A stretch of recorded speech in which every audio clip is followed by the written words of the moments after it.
How's it going, everyone? College Lefty, and in this video I have for you guys the 95 overall Johnny Bench debut in ranked seasons. I will be playing on all-star difficulty as I am around 662 rating, and this opponent definitely has a solid team. He has left-hander Madison Bumgarner on the mound, and so do I, but the reason why I wanted to get Johnny Bench is because I am going to be facing a lot of lefties. I mean, there's that Clayton Kershaw Signature Series card, there's the Madison Bumgarner, there's also the Whitey Ford, and then now for the World Series award, there's Lefty Grove. So we have a really good chance to face a left-handed pitcher in this game. I know that there's going to be some other ones released, possibly a Chris Sale, and possibly a couple other guys like maybe a Vida Blue later on. I don't really know. But there, the opponent started this game off with a solo shot from Mike Trout. That isn't really out of the ordinary, though, for me to give up a leadoff home run or an early lead in the first inning. And then a couple batters later with Christian Yelich, he does send one off the wall for an extra base hit, a double. And that's something that I noticed pitching with these Signature Series cards, especially on All-Star, is if you don't get the pitch confidence up, then they could get potentially rocked early on in the game. And, I mean, they pitch much better on the harder difficulties. There, Johnny Bench is making a nice play. I thought that pitch was going to be destroyed. Slider over the middle of the plate to Frank Thomas, but Johnny Bench is able to catch that foul in foul territory there. Get out of the inning down by 1 run, so that's all right as long as I minimized there, kept it at 1. I could possibly make a comeback. This one with Tony Gwynn, I thought I got all of it. It was more off the handle of the bat, but Mike Trout does make the play, crashing into the wall there to end the inning. So unfortunate, I was unable to tie the game up or at least get a base hit in the first inning, but later in the second inning, the opponent hits one with Gary Sanchez past Lindor. Kind of got a weird animation there. It's kind of strange to see Lindor miss one like that. Didn't really seem like it was hit all that hard. But later in the game, Ricky Henderson is up, and he's going to hit a no-doubt home run to tie the game up. So the opponent has 4 hits in this one, 1 run, and now I only have 1 hit, which is that solo shot right there. And now we have the 95 Johnny Bench making his debut at bat right here. And I just barely dropped the PCI on that curveball. If I would have stayed over the middle of the plate, I feel like I could have sent that one out. Johnny Bench has 110 power against the lefty, and his hitting stats against righties are still pretty good. I think he'll be a little bit tougher to use on the harder difficulties in this game, but I have tried out Yadier Molina, Brian McCann, and both of those cards are really good. I was trying to go with more of a free option, a player that you just get through unlocking through by playing the game, and throughout the XP reward path. I recently hit the gold level 80, and that's how I was able to unlock Johnny Bench. I thought about picking up Ralph Kiner, but I figured I could use him at catcher in bench and use him a little bit more in the starting lineup than I would that Ralph Kiner off the bench. But anyway, Roberto Alomar is going to hit a no-doubter in the 4th inning, bottom of the 4th to start this inning off, and I kind of started to get a little bit of a rhythm at the plate. I started to get the timing down, get a pitch over the middle, a couple of them right there, an extra base hit from Tony Gwynn. That is going to be a double, and that follows up after the home run. Try and get his confidence down a little bit and try and get some runs across the board here. Frank Thomas is going to shoot that one into the gap. Once again, a pitch over the middle of the plate. And I swung a little bit late on that one, but it is into the right center field gap for another double. So back-to-back doubles after the home run, and then this opponent did go ahead and quit out. I was surprised that he quit out of that game. I mean, 2 runs, definitely able to come back in that one. And then in this game, we are going up against a top player. This guy is a top 50 player. I'm going to be using Johnny Bench against Madison Bumgarner once again. And I played this guy in years past, and we've had some really good games. I did use Luis Tiant against him in MLB 18, and I think he might have used Luis Tiant against me as well later on when we matched up the second time. But we've definitely had some good games. I think I mercy ruled him one of the times, and then he mercy ruled me as well. So definitely a good opponent. He definitely can hit the baseball. He came out swinging and running in this one. There he led off the game with a double from Tony Gwynn, stole third, has Roberto Alomar up the plate, and that pretty much is a run right there. I mean, nobody out with the guy on third base. Not really much I can do to keep him off the board here in the first inning. I just have to look to minimize and not give up a 2-run shot to Roberto Alomar. So he is going to hit a sac fly to center field.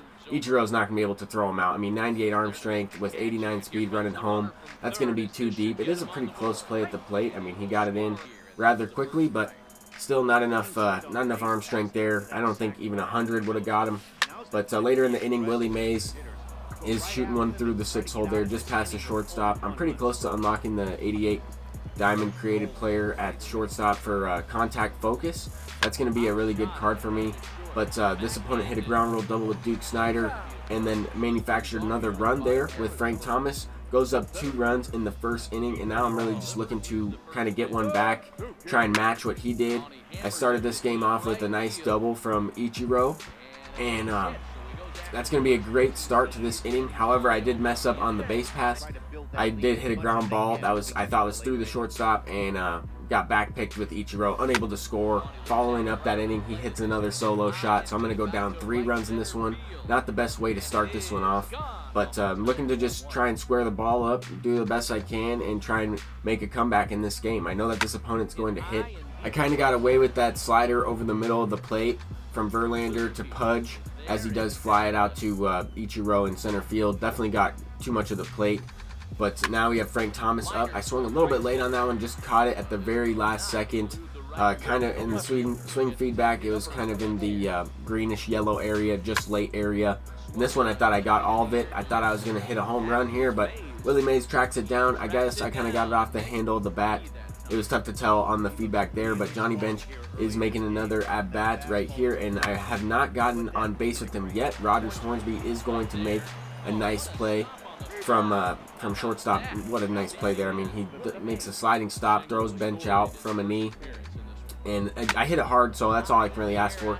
So far, so good. I do like how that Bench is playing on this all-star difficulty, but anyway, I'm just looking to hold the opponent. I mean, three runs is definitely doable. I'm looking to hit a home run eventually. I mean, I squared that one up with Lindor. I know he doesn't have the most power against lefties, but unfortunate that it was sent just right to dead center field.